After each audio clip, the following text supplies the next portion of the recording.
کہ کبھی چین سے بیٹھنے نہیں دیا۔ آقا نامدار صلی اللہ علیہ وآلہ وسلم نے نہایت صبر و ضبط کے ساتھ کام کیا، کئی تکالیف برداشت کیے، کئی مظالم برداشت کیے، اور کئی برے بھلے الفاظ جو کفاران قریش کہتے تھے وہ برداشت کیے۔ ابو جہل کی کئی ایسے مظالم، جب راستے میں جاتے تھے چلتے تھے تو جس راستے سے حضور پاک علیہ الصلوۃ والسلام گزرتے تھے صحابہ اکرام خوشبو سے پہچانتے تھے کہ آقا ادھر سے گزرے، جس راستے سے گزرتے آقا خوشبو پھیل جاتے، صحابہ خوشبو کے ذریعے آقا کو ڈھونڈتے ڈھونڈتے چلے جاتے، خوشبو کے ذریعے پہچانتے کہ آقا یہاں سے گزرے، آقا یہاں سے گزرے۔ یہ بھی انسان ہے، صحابہ اکرام بھی انسان ہیں، لیکن ان کی جو الفت، ان کا جو عشق، ان کی جو محبت اپنے آقا صلی اللہ علیہ وآلہ وسلم سے کی وہ ایسی تھی کہ آپ وضو کرتے تو وضو کا پانی، حضور پاک وضو فرماتے تو وضو کا پانی نیچے زمین پر گرنے نہیں دیتے، صحابہ کرام اس کو اٹھا لیتے اور اپنے چہروں پر، ہاتھوں پر، جسم پر مل لیتے۔ عروہ بن اسقا علی اسلام لانے سے پہلے کفاران قریش کی جانب سے بھیجے گئے تھے، جا کر تو دیکھو ذرا کیا کرتے ہیں۔ تو جب دیکھا طائف کے میدان میں تو یہ دیکھا کہ آپ کو پتھر مارے گئے، پتھر برسائے گئے، اور اتنے پتھر برسائے گئے کہ آقا کا ریشمی جسم اتنا ملائم اور لطائف اور قبائل سے بھرپور،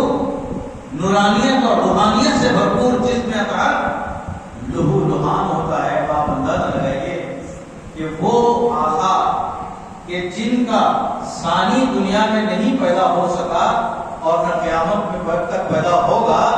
اللہ کے بعد اگر کوئی ہستی اس دنیا میں موجود ہے تو وہ آقا نامدار صلی اللہ علیہ وآلہ وسلم کی ہستی ہے۔ اتنی بڑی ہستی پر مصائب اور آلام ڈھوڑے جاتے ہیں اور پتھر برسائے جاتے ہیں اور خون بہتا ہے، اور خون بھی اتنا بہتا ہے کہ آپ کے کف سے مبارک تک، نالین مبارک تک، آپ کے نالین مبارک تک وہ خون آ کر جم جاتا ہے۔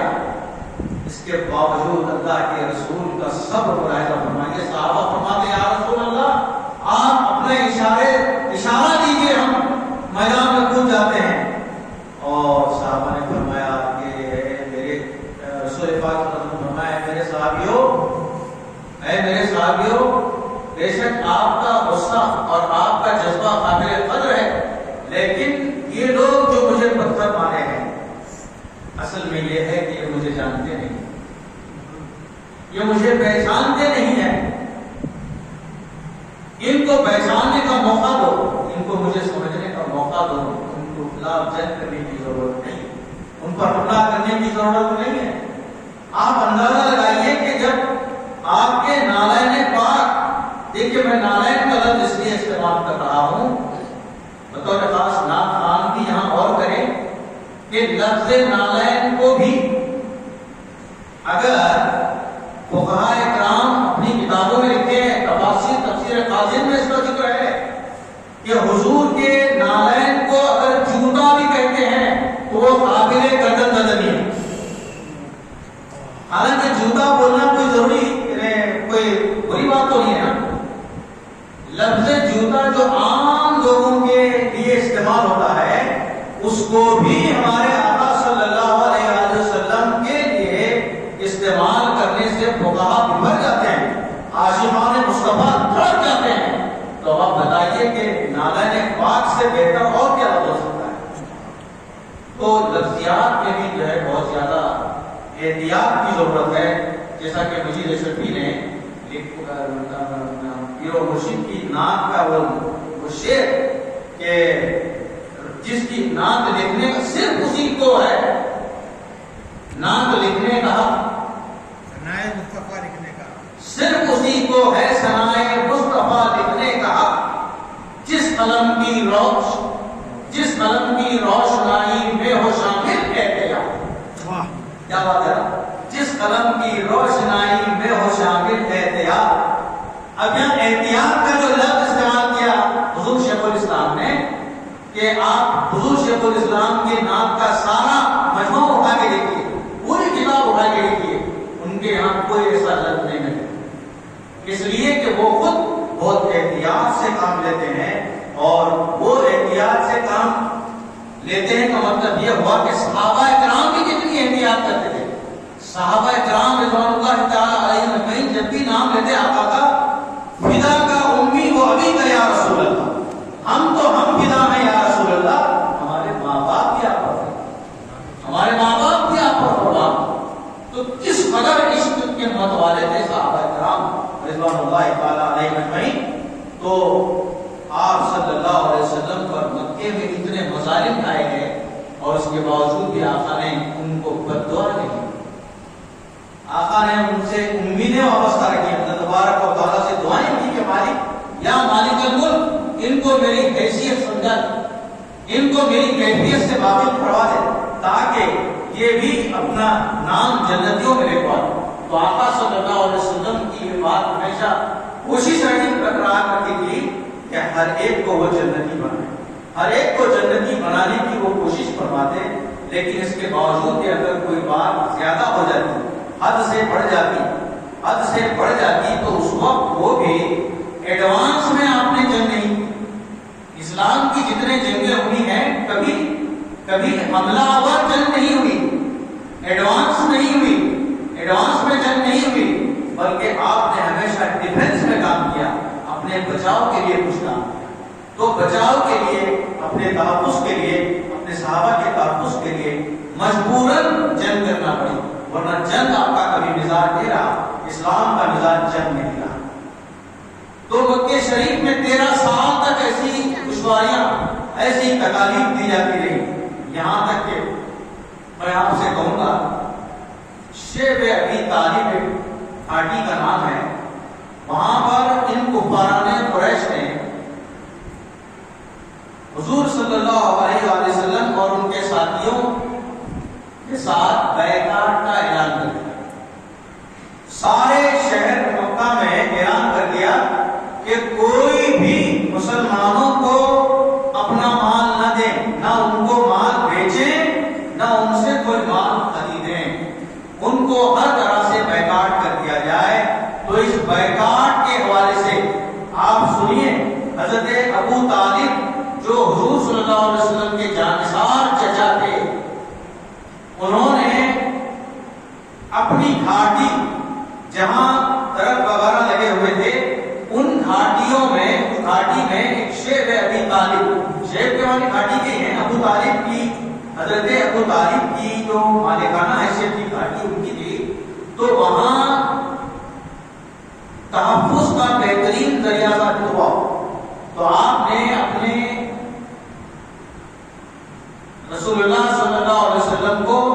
اور ان کے ساتھیوں کو, خاندان والوں کو, ابو طالب نے اپنی گھاٹی کے اس علاقے میں رکھا, اور خود ابو طالب پہرا دیتے تھے کہ کوئی یہاں آنے نہ پائے, اور آقا کو آرام سے رکھنا چاہتے. اب آپ بتائیے, جب کوئی مال نہیں دے رہے ہیں اور نہ ان کا مال کوئی خرید رہے ہیں, نہ پیسہ ان کی جیب میں ہے, نہ مال آپ کے پاس ہے, جتنا تھا وہ چند ہی دنوں میں ختم ہوا, کب تک رہے گا؟ 2.5-3 سال تک اس گھاٹی میں محصور کر دیے گئے تھے, حصار بندی ہو گئی تھی, ایک بیکار ہو گیا تھا. اب آپ بتائیے کہ آقا اور ان کے ساتھ رہنے والوں کا جو صبر ہے, اس سے آپ اندازہ لگائیے کہ کوئی عاشق رسول جب ایک مرتبہ آقا کے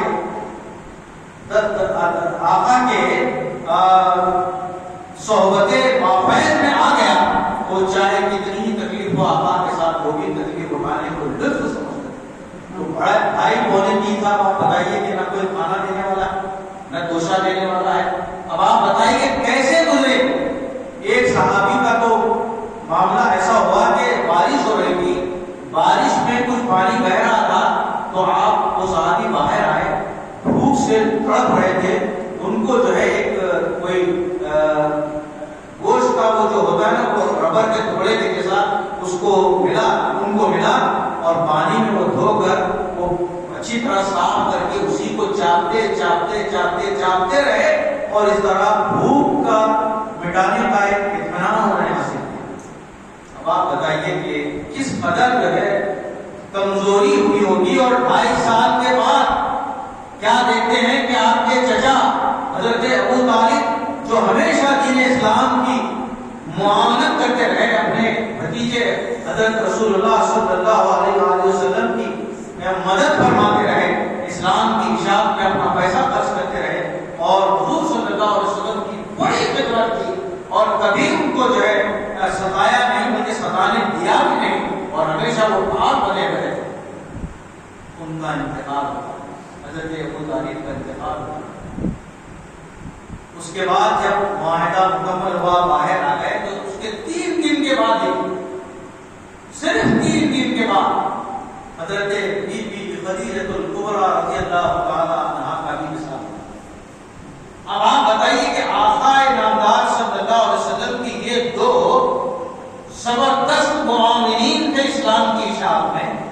اور ہمیشہ ساتھ ساتھ رہتے تھے، ہر تکلیف ہر ستم کو بھی گوارا کرتے تھے۔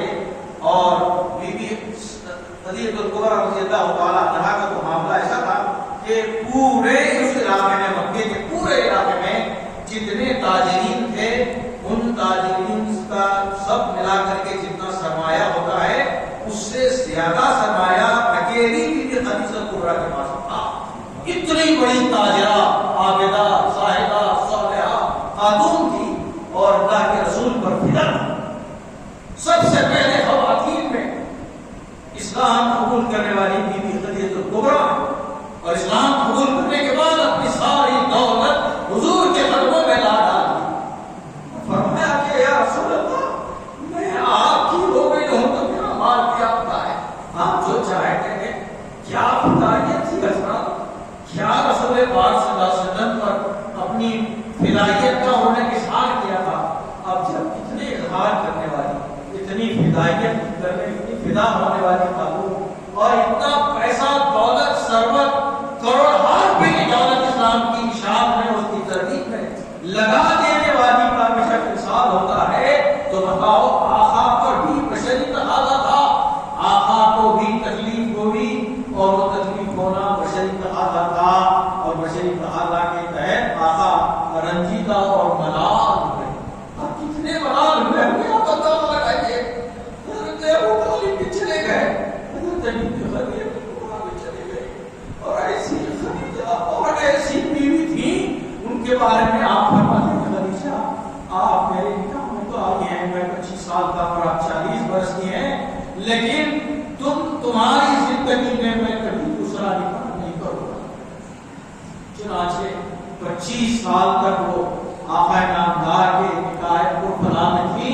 اور 25 سال تک وہ عبادت، ریاضت، تلاوت، سخاوت، خیرات صدقات کے علاوہ جو آپ پر ہر طرح سے ہدایت کا ثبوت دیا ہے، وہ 25 سال کوئی معمولی بات نہیں ہے۔ ایسے 25 سال ہماری ہمت کرنے والے، دلانے والے،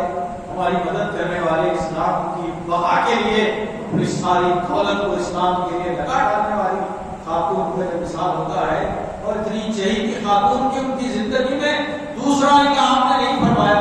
آپ کی عمر بابرکت کی اس وقت 50 سال کی ہوتی ہے، لیکن دوسرا نکاح آپ نے نہیں فرمایا۔ اب گزرنے کے بعد اب اندازہ لگانے کے لیے میں یہ بات قائم کر رہا ہوں کہ حضور پاک صلی اللہ علیہ وسلم کے قلب نازک پر کتنا اثر ہوگا، کتنا اثر ہوگا، اور کفار قریش، کفار مکہ اتنا ستا رہے ہیں، رہنے نہیں دے رہے ہیں، اور کوئی کام کرنے نہیں دے رہے ہیں، راستہ چل رہے ہیں تو کہانے بچھا رہے ہیں،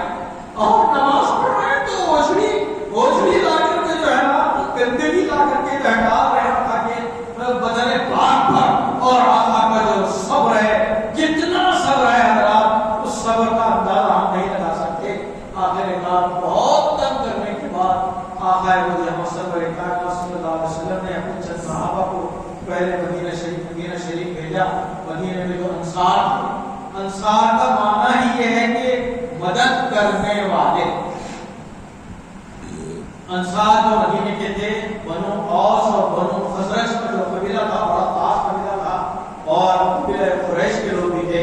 لیکن آقا نامدار صلی اللہ علیہ وسلم ان کے جانے کے چند دن کے بعد آپ بھی وہاں تشریف لے جاتے ہیں، آپ بھی تشریف لے جاتے ہیں مدینہ طیبہ کو، ابو بکر صدیق رضی اللہ تعالیٰ عنہ ساتھ میں رہتے ہیں۔ اب آپ دیکھیے کہ حضرت عثمان بن مظعون رضی اللہ تعالیٰ عنہ کی اہلیہ حضرت خویلہ رضی اللہ تعالیٰ عنہا جو صحابیات میں ایک بڑا مقام رکھتی تھیں، آقا تو جہاں سرور کائنات صلی اللہ علیہ وسلم کے اس غم زدہ ماحول میں حضور کی خدمت میں حاضر ہوتی ہیں اور عرض کرتی ہیں کہ یا رسول اللہ آپ تنہا ہو گئے ہیں، اور پھر مکہ شریف میں آپ کو جو تکالیف دی جا رہی ہے، آپ رنجیدہ خاطر ہو گئے ہیں، اس لیے میں آپ کی اجازت سے کچھ مشورہ دینا چاہتی ہوں۔ آقا نے فرمایا اجازت دو، کہا کہ آپ دوسرا نکاح فرما لیجیے۔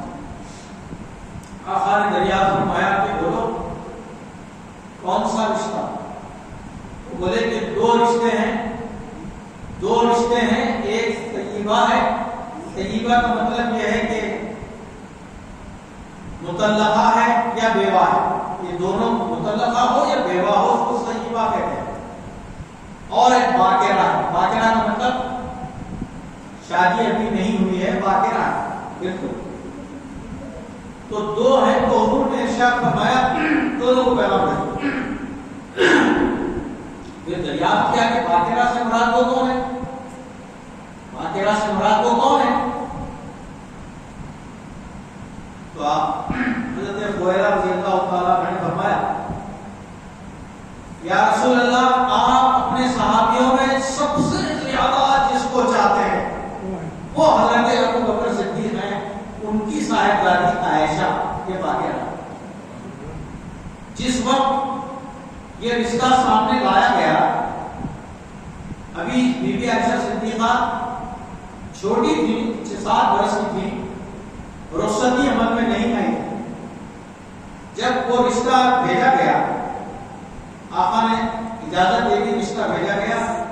صدیق اکبر رضی اللہ تعالیٰ عنہ نے پوچھا کہ یا رسول اللہ میں آپ کا بھائی ہوں، آپ مجھے ہمیشہ بھائی کہہ کر بلاتے ہیں،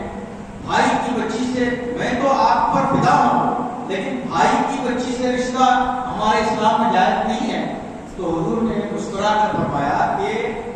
یہ جو رشتہ بھائی کا ہے یہ اسلامی برادری ہے، خون کا رشتہ بھائی کا نہیں ہے۔ جو خونی رشتہ بھائی کا ہوتا ہے وہ جو ہے رشتہ گورنمنٹ والا ہوتا ہے۔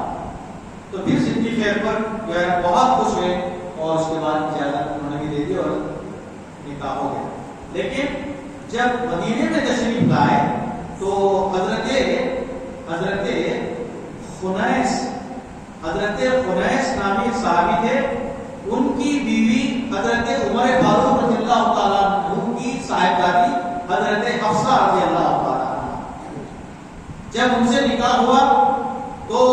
حضرت خنیس جب مدینے میں ہجرت کیے، مدینے کو آقا کے ساتھ وہ بھی ہجرت فرما ہوئے، تو اپنی بیوی اور یہ دونوں زندگی اچھی گزار رہے تھے، مکہ شریف میں انہیں بھی تکلیف ہو رہی۔ اب اس کے بعد ہوتا یہ ہے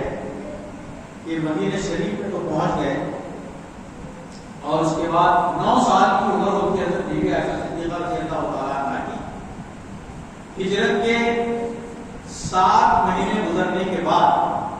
ماہ شوال میں آپ بی بی عائشہ صدیقہ رضی اللہ تعالیٰ عنہ کا نکاح ہوتا ہے، اور حضرت خنیس جو جنگ بدر میں بھی شریک ہوئے تھے، غازی بن کر واپس آئے تھے، لیکن جنگ احد میں بھی وہ شریک ہوئے اور وہاں زخمی ایسے ہوئے کہ ان کے زخم سے تاب نہ لا کر آپ کا وصال ہوتا ہے اور حضرت حفصہ بیوہ ہو جاتی ہے۔ تو حضرت خویلہ نے بتایا تھا کہ خویلہ بھی آپ کے لیے ہم پیش کرنا چاہتے ہیں جو بیوہ ہے اس وقت۔ تو حضور نے فرمایا کہ ٹھیک ہے، حضور پاک صلی اللہ علیہ وسلم کا عقد ان سے بھی ہو گیا۔ اب آپ دیکھیے کہ جب مدینہ طیبہ میں آقا نامدار صلی اللہ علیہ وسلم تشریف فرما ہوئے، 1 سال سوا سال بھی گزرنے نہیں ہوا تھا کہ کفاران قریش کو بڑی تکلیف ہو رہی تھی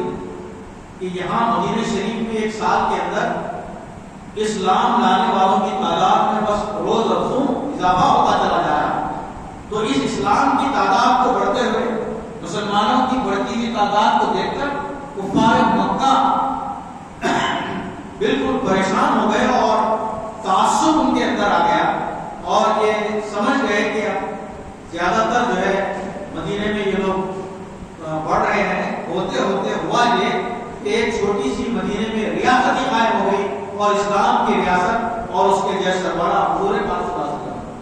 لیکن حضور صلی اللہ علیہ وسلم کی سربراہی آمد مدینہ سے پہلے وہاں کے جو لوگ تھے ان لوگوں نے عبداللہ بن ابی بن سلول کو جو ہے سردار ماننے کے لیے تیار ہو گئے. لیکن آقا کی جو ہی وہاں جلوہ فرمائی ہوئی اور آقا کے جانے کے بعد جو اثرات مرتب ہوئے ان اثرات کو دیکھنے کے بعد لوگوں نے آقا کو سردار مان لیا. اب مجبوراً عبداللہ بن ابی بن سلول اس نے اسلام قبول کیا منافقانہ طور پر. اسلام تو قبول کیا لیکن دل میں مسلمانوں سے نفرت تھی اسے. اب اس نفرت کا احساس مکے والوں کو معلوم ہوا اور مکے کے قافلے تجارت کے قافلے جو ہے ملک شام کو جب جاتے تھے اپنے تجارت کا سامان لے کر تو مدینے کے نواح اطراف مدینہ طرف مدینہ اکناف مدینہ سے ہو کر گزرتے تھے. تو یہاں صحابہ کرام کا خدشہ لاحق ہوا کہ کہیں ایسا نہ ہو کہ یہ قافلہ جو اپنے دلوں میں مسلمانوں سے بغض رکھتا ہے وہ مسلمانوں پر حملہ آور نہ ہو جائے. تو حضور پاک صلی اللہ علیہ وآلہ وسلم نے صحابہ سے مشورہ کیا اور فرمایا کہ کچھ نہ کچھ کیا جانا چاہیے. تو ایک کم از کم 12 افراد حضرت عبداللہ بن حجش رضی اللہ تعالیٰ عنہ کے ساتھ 12 افراد کا ایک وفد دیکھنے کے لیے بھیجا, معائنہ کرنے کے لیے بھیجا کہ آپ ذرا جائیے تو صحیح وہ جو مکے کے لوگ جا رہے ہیں قافلہ تجارت کا لے کر کے کہیں ہمارے لیے مزاحمت تو نہیں کر رہے, کہیں ہمارے لیے خدشے کا باعث تو نہیں کر رہے. لیکن اس سے پہلے آقا جو ارشاد فرمایا اس سے پہلے ہی وہاں مکے کے لوگوں نے چراگاہ مدینہ جو بالکل مدینے سے ذرا دور تھا وہ چراگاہ پر انہوں نے ان کے قافلے والوں نے حملہ کیا اور چراگاہ میں سے جو مویشی تھے ان کو ہانک کر اپنے جانب اپنی طرف لے جا رہے تھے. جب یہ حضرت عبداللہ بن حجش کو معلوم ہوا جو 12 کا وفد لے کر گئے تھے وہ قریب ہی تھے, ان کو معلوم ہوتے ہی پہنچے, اس کا تعاقب کیا اور ان سے وہ مواشی حاصل کر لیے, مویشی حاصل کر لیے اور تھوڑی بہت جھڑپ ہوئی اور ایک اس میں حضرمی نامی شخص کو ہلاک ہو گیا اور ہوا یہ کہ جانور بھی واپس آ گئے اور ایک شخص ان کا ہلاک ہوا اور مسلمانوں کی قوت دیکھ کر کے وہ لوگ مکے کی طرف بھاگ نکل گئے. اور اہل مکہ نے ادھر خط بھی لکھا تھا جس کو عبداللہ بن ابی بن سلول کو خط لکھا تھا کہ تم ہمارے پاس سے جانے والوں کی مدد کر رہے ہو, تم مدد کرنا چھوڑ دو, یا تو ان کو یہاں سے باہر نکالو یا تم کو ختم کر دو, ورنہ ہم آئیں گے اور حملہ کریں گے اور تم کو پورا برباد کر دیں گے. اب یہ بات بھی جب آقا نامدار صلی اللہ علیہ وسلم کو معلوم ہوئی تو اب مجبوراً قدم اٹھانا پڑا اور کہا کہ چلو ہم بھی تیار ہو جائیں گے اور اپنی افواج کو تیار کیا, اپنے صحابہ کو تیار کیا اور مقام بدر کا انتخاب کیا. مقام بدر کا انتخاب کیوں کیا؟ بدر جو ہے کہ اطراف بدر کا ایسا علاقہ ہے جہاں پر پانی کے کنویں موجود ہیں. تو حضور کی یہ حکمت عملی تھی کہ جنگ کے دوران پانی سے دور نہیں رہنا چاہیے, اس لیے آپ نے پہلے کا پہل وہاں اپنے صحابہ کو اطراف میں ٹھہرا کر دیا اور آقا نامدار صلی اللہ علیہ وسلم صدیق اکبر اور دوسرے صحابہ ساتھ میں لے کر کے ایک ٹیلے پر جا کر وہاں اس نے بیٹھ گئے تاکہ اس ٹیلے پر سے سارا جنگ کا ماحول وہ دیکھتے رہے. اس کو کہتے ہیں عریش, اس کا مقام کا نام کیا ہے؟ عریش. چنانچہ آج جنگ بدر وغیرہ ختم ہونے کے بعد اس مقام عریش کو اس جگہ پر ایک مسجد بنا دی گئی ہے جو لوگ جاتے ہیں حج پہ یا عمرے پہ زیارت کرنے جاتے ہیں، بدر کی زیارت بھی کرتے ہیں، وہاں میں بدر کی صحابہ کی زیارت کرتے ہیں، تو وہ دیکھتے ہیں کہ وہاں مسجد عریش ہے، وہاں بھی لوگ نماز پڑھتے ہیں اور برکتیں حاصل کر کے واپس آ جاتے ہیں۔ تو وہ عریش کے مقام پر آقا نامدار اور صدیق اکبر رضی اللہ تعالیٰ عنہ اور اطراف میں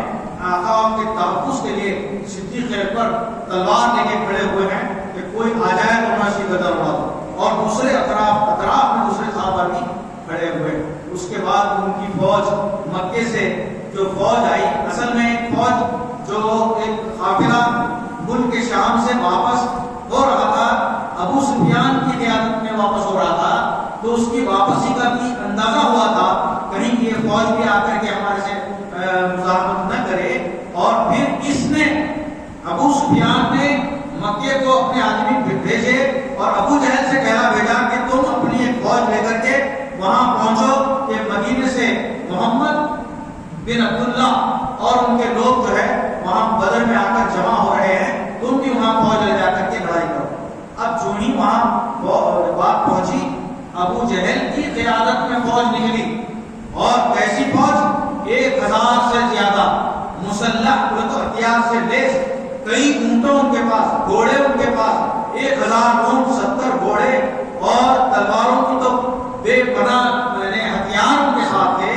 وہ لے کر نکلے اور بدر کے قریب آئے، اور صحابہ کرام بھی 313 کی تعداد میں ہیں، ایسے مستعد ہیں، اور جس وقت آ رہے تھے اس رات آنے 17 کی رات، یعنی کل رات میں، آج تو دھوپ ہو رہی ہے، کل کی رات میں آقا نامدار صلی اللہ علیہ وسلم سجدہ ریز ہے اللہ کی بارگاہ میں، اور دعائیں کر رہے ہیں کہ مولا یہ تیری مٹھی بھر جو فوج ہے، یہ تیرے نام لیوا مٹھی بھر فوج ہے، اگر یہ ختم ہو جائے تو تیرا نام لینے والا کوئی نہ رہے گا، اس سرزمین پر تیرا نام لینے والا کوئی نہ رہے گا، اور وہ 1000 سے زائد لوگ آ رہے ہیں، مولا تو مدد فرما۔ یہ دعا آقا دو جہاں سرکار دو جہاں نے فرمائی، اور فتح و نصرت کی دعا فرمائی، کامیابی کی دعا فرمائی، غلبے کی دعا فرمائی۔ تو آپ رسول اللہ دعا کریں، اور اللہ اس دعا کو یقیناً کامیاب کر رہا ہے۔ دنیا جنگ چھڑ گئی، اور جب جنگ چھڑ گئی، ابھی صبح ہوئی تھی، صبح ہونے کے بعد تو دھوپ آنے سے پہلے، دھوپ بڑھنے سے پہلے معاملہ جنگ کا شروع ہوا، اور سب سے پہلے جو حضرمی قتل ہوا تھا، حضرت عبداللہ بن حجش جو 12 آدمیوں کے ساتھ گئے تھے نا، ان کے ذریعے قتل ہوا تھا۔ تو آقا کو ذرا تکلیف ہوئی تھی، آقا ذرا ناراض بھی ہوا، اور بولے کہ عبداللہ بن حجش تجھے کس نے کہا تھا؟ میں تو اجازت تجھے نہیں دی تھی کہ تو قتل کرے اس کو۔ اب دیکھیے ہوتا ہے کہ اس کے قتل سے کفاران قریش کے جذبات ابھریں گے اور وہ جنگ پر آمادہ ہوں گے، تو یہ بہتر نہیں کیا تم نے۔ تو جب معلوم ہوا، ابو جہل کو معلوم ہوا،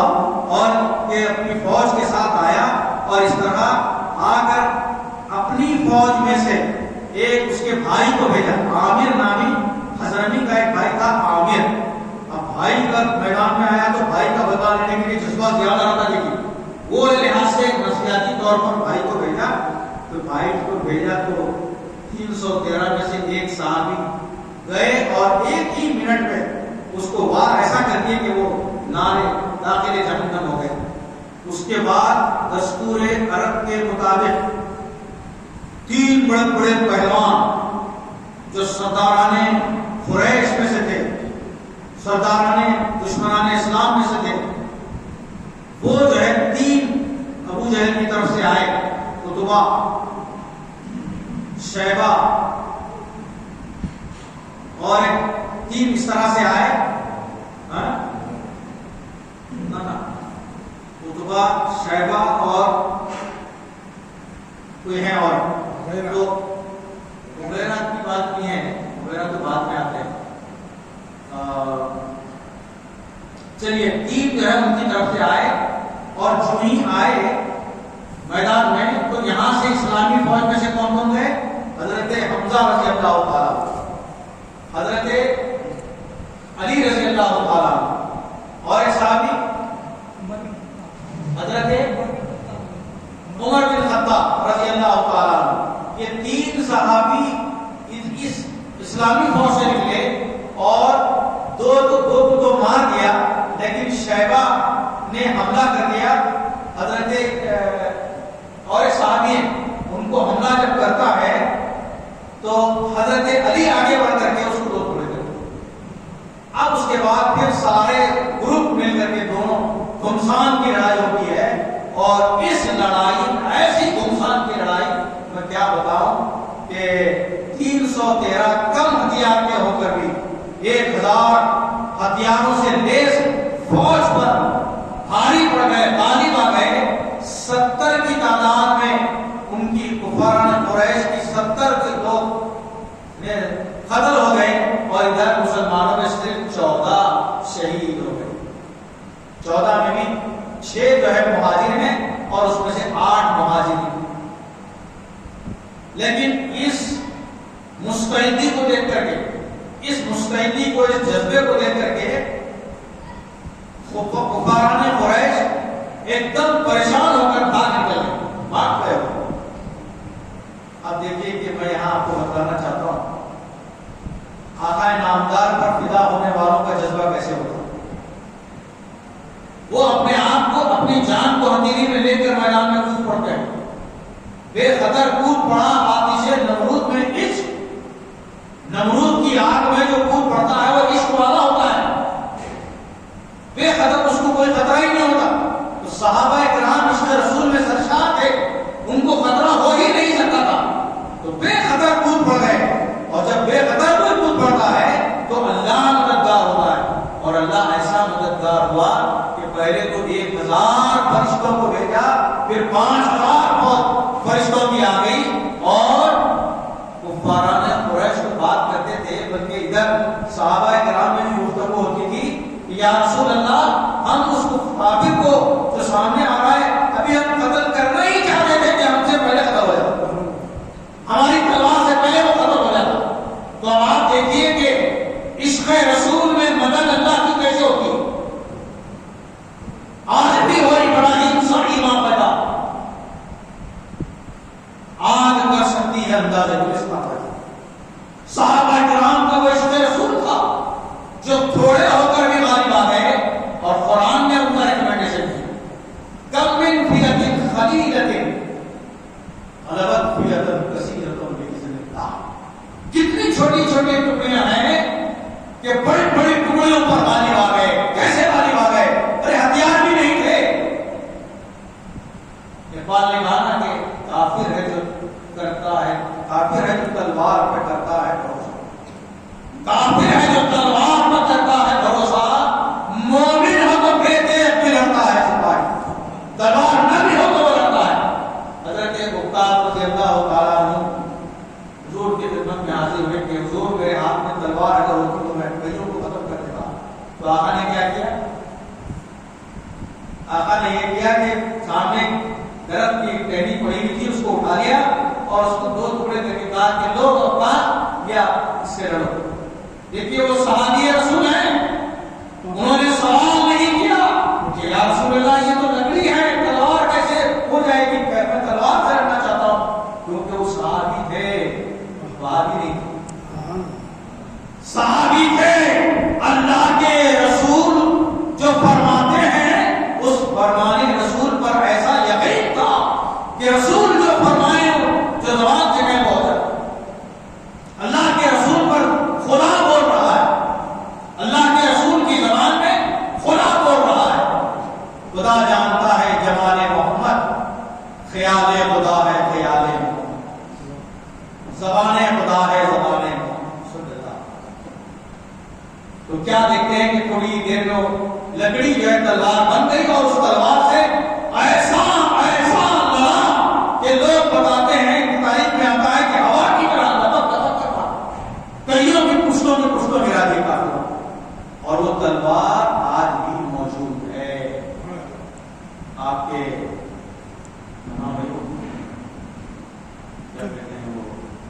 ترکی استنبول کے جو ہے عجائب خانے میں تلوار رکھی ہوئی،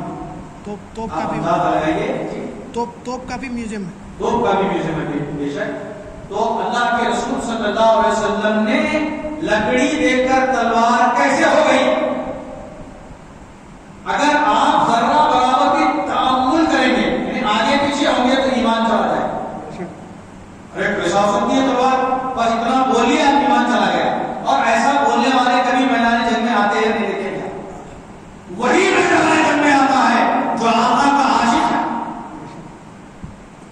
جس کے پاس عشق رسول کی ہوا نہیں لگی،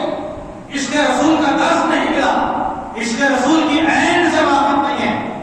وہ عین لڑائی میں بھی نہیں آئے۔ حاضرین عبادت کی میرے بانی جامع نظامی آیا عارف باللہ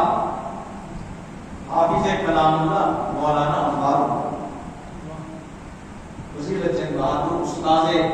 شاہان دکن نے اس کی توجیہ فرمائی۔ حاضرین مجھے کسی کتاب میں تو ہوگا لیکن میری رسائی وہاں تک نہیں ہوئی، لیکن بانی جامع کی کتاب میں مجھے اس کا جواب ملا کہ لکڑی تلوار کیسے ہو۔ واہ واہ واہ، کیا نگاہ ہے اور کیا آقا کے عاشق ہیں وہ بھی۔ لکھتے ہیں کہ جب حضرت عکاش کو حضور نے تلوار کے منزلہ تلوار اس لکڑی کو ہاتھ میں دیا تو وہ لکڑی تلوار بن گئی۔ تو بانی جامع فرماتے ہیں اللہ ساری کائنات اور ساری کائنات میں رہنے والی مخلوق زمین پر ہو کہ آسمان پر، یہ اللہ کی تمام مخلوق ہے، اللہ ان تمام کا خالق ہے۔ اللہ ان تمام کو بنا کر، اللہ خالق ہو کر ان تمام چیزوں کو اپنے چہیتے نبی حضور کو اس کا مالک بنا دیا۔ اللہ اپنے نبی کو ساری کائنات کا مالک اور مختار بنا دیا۔ جب ساری کائنات کا مالک اور مختار بنا دیا ہے، ارے بھائی میں آپ کو کیا عرض کروں، یہاں ایک اور بات عرض کروں گا کہ آقا نامدار صلی اللہ علیہ وسلم خود فرماتے ہیں کہ انا من نور اللہ و کل شیء من نور، میں اللہ کے نور سے ہوں، میرے نور سے ساری کائنات ہے۔ اب بتاؤ ساری کائنات میں زمین ہے کہ نہیں، آسمان ہے کہ نہیں ہے، زمین اور آسمان میں رہنے والی مخلوقات ہیں کہ نہیں ہے، کعبۃ اللہ بھی ہے کہ نہیں ہے، اور دوسری چیزیں ہیں کہ نہیں ہے، سب کچھ موجود ہے۔ ان سب کا مالک و مختار رسول پاک صلی اللہ علیہ وسلم کو بنا دیا۔ حکم نافذ ہے تیرا، حکم نافذ ہے تیرا، سیف تیری خامہ تیرا۔ یا رسول اللہ حکم نافذ ہے تیرا، سیف تیری خامہ تیرا، دم میں جو چاہے کرے دور ہے اصلاح۔ یا رسول اللہ آپ اس کائنات کے مالک و مختار ہیں، اس کائنات کے ذرے ذرے پر جو چاہے حکم دے، وہ ہر ذرہ آپ کا حکم ماننا لازمی ہے، اس ذرے پر لازم ہے، اس چیز پر لازم ہے، چرند پر، پرند پر، ذرے پر، پہاڑ پر، دریا پر، زمین پر، آسمان پر، انسان پر، فرشتوں پر، سب پر یہ لازم ہے کہ وہ آپ کا حکم مانے، اس لیے کہ ہم آپ سے بنے، آپ نہ ہو تو ہم ہی نہ ہو۔ اور یہ حدیث، یہ کتاب کا نام ہے نشر الطیب، جس کے مصنف ہے مولوی اظہر علی خان۔ مولوی اظہر علی خانوی نے اپنی اس کتاب کے پہلے صفحے پر ہی اس حدیث کو لکھا ہے کہ حضور نے ارشاد فرمایا کہ میں نور ہوں، اللہ کا نور ہوں، اور میرے نور سے ساری کائنات۔ تو ہم مالک و مختار رسول اعظم صلی اللہ علیہ وسلم ہے اور کائنات کے مختار ہے۔ بانی جامع نظامیہ کے لکھ کر بتاتے ہیں کہ جب اللہ کے رسول مختار ہیں اور مالک ہیں، مملوک کو مالک کا حکم بجا لانا ضروری ہے، خادم کو اپنے آقا کا حکم بجا لانا ضروری ہے۔ ساری کائنات اور ساری کائنات کی مخلوق آقا کی غلام ہے، آقا کی مملوک ہے، آقا کی فرما بردار ہونا اس کو ضرور، آقا کا فرما بردار ہونا اس کے لیے ضروری ہے، چاہے وہ ذرہ ہی کیوں نہ ہو، چاہے مکھی کا پر ہی کیوں نہ ہو، درخت کا پتا ہی کیوں نہ ہو، ہر چیز اس کو ماننا ضروری ہے۔ تو یہ لکھ کر بانی جامع لکھتے ہیں کہ جب آقا نے تلوار کے لیے لکڑی دی اور لکڑی تلوار کے